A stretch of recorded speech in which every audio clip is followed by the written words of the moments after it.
Hello friends, welcome to Rahul coaching classes. मेरा नाम है राहुल। इस वीडियो के अंदर आप सीखेंगे एनसीईआरटी के chapter 11 conic section class 11th exercise 11.1 question number 13 और बाकी के इम्पोर्टेंट क्वेश्चंस जो इस चैप्टर से आने वाले समय में आपके लिए बहुत ज़्यादा मोस्ट इम्पोर्टेंट क्वेश्चंस होने वाले हैं। जैसे कि आपको यहाँ पे क्वेश्चन नंबर 13 दिया हुआ है, find the equation of the circle passing through 0 0 and making intercept A and B on the coordinate axis। तो इस क्वेश्चन को आप बड़े ही आसानी से सबसे बेस्ट मेथड से मैं आपको सिखाऊंगा। तो समझिएगा क्वेश्चन का मतलब क्या है और क्वेश्चन को कैसे आप सॉल्व करेंगे बहुत इजीली। देखिएगा, उसने पूछा इक्वेशन ऑफ सर्किल फाइंड करनी है जो कि पास कर रही है 0 0 से। अच्छा, 0 0 जो है, अगर मैं बात करूं एक ग्राफ की, तो आपको पता है कि ग्राफ अगर मैं एक ड्रॉ करता हूं, जैसे मान लीजिए ये वाई एक्सिस है और ये क्या है, एक्स एक्सिस। अब अगर मैं एक ड्रॉ करता हूं यहाँ पे सर्किल जो कि सेंटर से पास हो, तो सेंटर से पास होने वाला सर्किल कौन सा होगा? तो मेनली आप ऐसे ड्रॉ करेंगे, सेंटर यहाँ पर है और सेंटर से जो पास हो रहा है, ओरिजिन से जो पास हो रहा है, वो सर्किल क्या होगा? कुछ इस तरीके का होगा। एक रफली सर्किल में आपके लिए ड्रॉ कर देता हूँ। अच्छा, फिर उसके बाद में उसने क्या बोला है, आपको पता है ये जो एक्सिस है, ये वाली एक्सिस कौन सी होती है? X axis. और ये जो वर्टिकल एक्सिस होती है उसको हम क्या बोलते हैं? Y axis. क्वेश्चन में बोला है कि ए और बी इंटरसेप्ट वो बना रही है कोऑर्डिनेट एक्सिस के साथ में। मतलब ए जो कोऑर्डिनेट है, ए जो यहाँ पर इंटरसेप्ट दिया है, इस बात का मतलब ये है कि एक्स एक्सिस के साथ में तो ए है। ए का मतलब क्या है कि एक्स एक्सिस की कितनी लेंथ वो ड्रॉ कर रही है, कितनी दूरी पर ये ए पॉइंट आपको मिलेगा, वो कितनी दूरी है? ए ही दूरी होगी।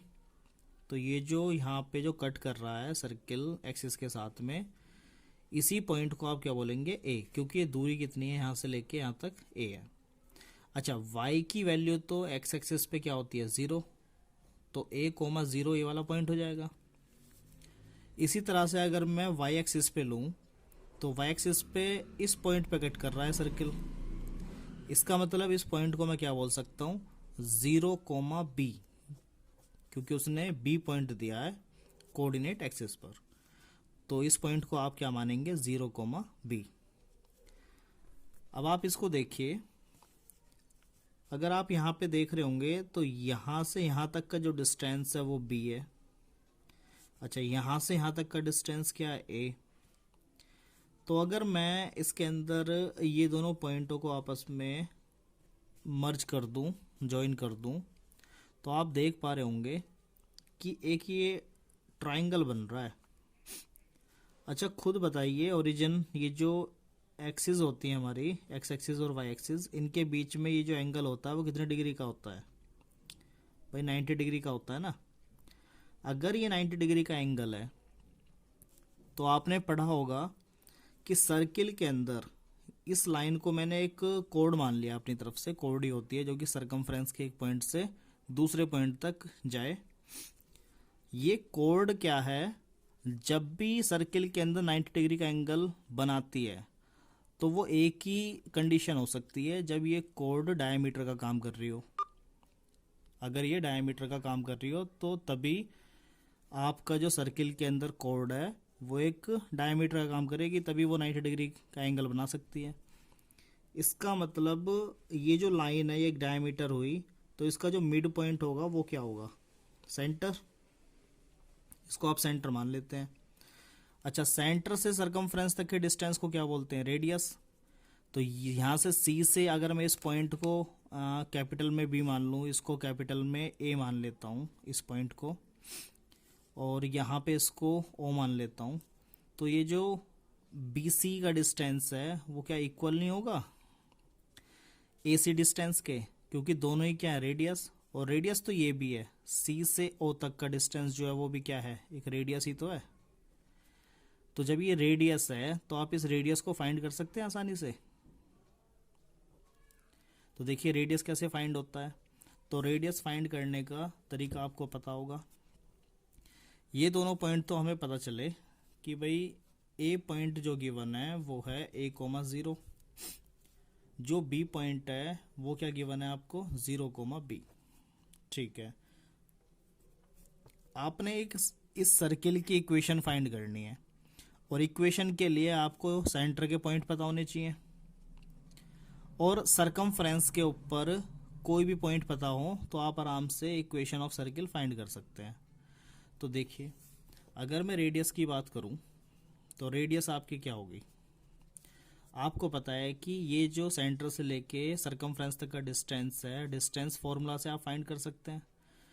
तो सबसे पहले तो सी के पॉइंट की अगर मैं बात करूं तो आपको पता है कि ये डिस्टेंस का मिड पॉइंट है और मिड पॉइंट कैसे निकालते हैं, अगर साइड के कोऑर्डिनेट्स आपको दिए हुए हैं तो उसको निकालने का आसान तरीका होता है x1 plus x2 upon 2, y1 plus y2 upon 2। तो 0 और a को अगर आप प्लस करेंगे तो 0 प्लस a कितना होता है, तो देखिए 0 प्लस a होता है a, तो a आपने लिखा और अपॉन में क्या जाएगा 2। इसी तरह से b प्लस 0 क्या होता है b, तो b अपॉन 2। तो मुझे इस c पॉइंट के तो कोऑर्डिनेट्स पता चल गए। अच्छा, इस o पॉइंट के तो आपको पता ही है हमेशा क्या होते हैं 0 0, क्योंकि ये तो ओरिजिन है ना, ओरिजिन के 0 0 होते हैं। अब इसके बीच का डिस्टेंस फाइंड करने का आपको पता है, डिस्टेंस फॉर्मूला होता है। तो अगर मैं इसको रेडियस मान लूँ, r मान लूँ, तो आपको पता है डिस्टेंस फॉर्मूला क्या होता है x2 माइनस x1 का whole square plus y2 minus y1 का होल स्क्वायर। तो x2 माइनस x1, तो इसको x2 और इसको x1 मान लेते हैं, तो a अपॉन 2 माइनस 0 का होल स्क्वायर और यहाँ पे क्या आएगा b अपॉन 2 माइनस 0 का होल स्क्वायर। अब इसको अगर आप सॉल्व करेंगे तो r इक्वल्स टू a का स्क्वायर अपॉन में क्या आ जाएगा 4 और b का स्क्वायर अपॉन में क्या आ जाएगा 4। अच्छा, रेडियस की वैल्यू तो आपको चलो यहाँ पे हम छोड़ देते हैं, रेडियस की वैल्यू ये है, इसको और सॉल्व नहीं करते, अब आगे करते हैं सॉल्व। सेंटर के पॉइंट आपको पता चल गए, रेडियस आपको पता चल गया, तो इक्वेशन ऑफ सर्किल क्या होती है वो तो आपको पता है, फॉर्मूला क्या होता है। तो देखिए फॉर्मूला क्या होता है इक्वेशन ऑफ सर्किल का,